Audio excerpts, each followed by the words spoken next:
Welcome back to my 100% playthrough of Unbeliever for Heretic on the Smite-Meister difficulty, played through Russian Heretic. Yes, we are doing another sourceport shuffle, and that's because we are beginning the second episode, which is called Line Limits, or Limited Line Deaths.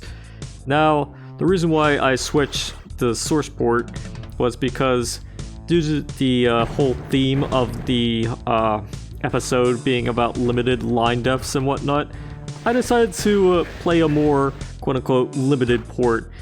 Now, Russian Heretic is an interesting port. It isn't perfect for demo emulation, but it does emulate vanilla more accurately than GZDom, so I'd say that's a plus. And also, it's in widescreen.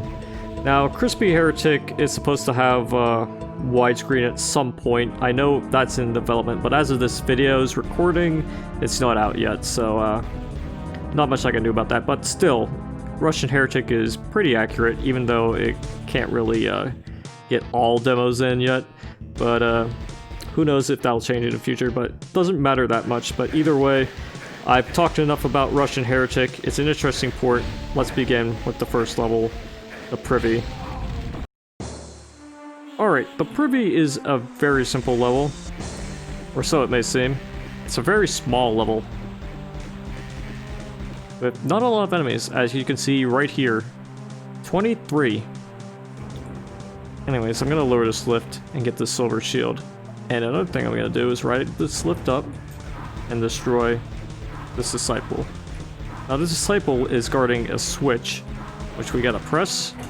And when we press it, we lower this area right here, so we can now go and grab the ethereal crossbow. But when we do that, we'll have to fight these nitro golems.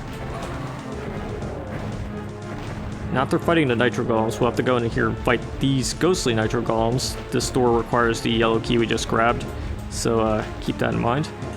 When you press the switch, you want to watch out. There will be some gargoyles that'll try to ambush you, but they're small time. Anyways, let's go back down into here.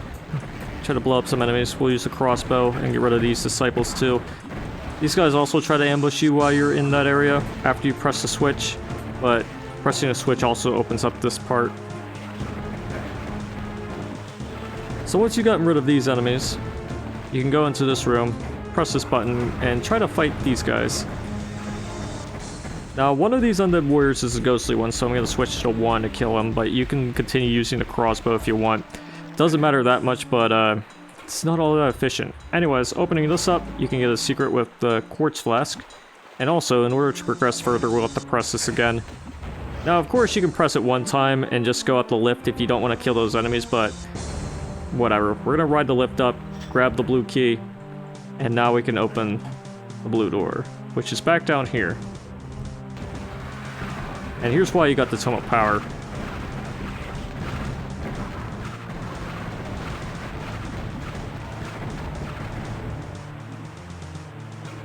And as for this guy, yeah, we'll use the crossbow on him. And that's about it. Alright, that is the Privy. And yes, I know it says a crater there, but it's a, you know, very limited sourceport. Even Chocolate doesn't get it right. Anyways, not much I can say about it aside from you know, how very small it is, and it's got some interesting encounters here and there. Kind of interesting, but you know, it's a small map.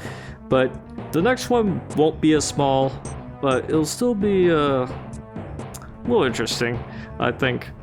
Either way, stay tuned for the next video where we go into E2M1, but until then, toodaloo.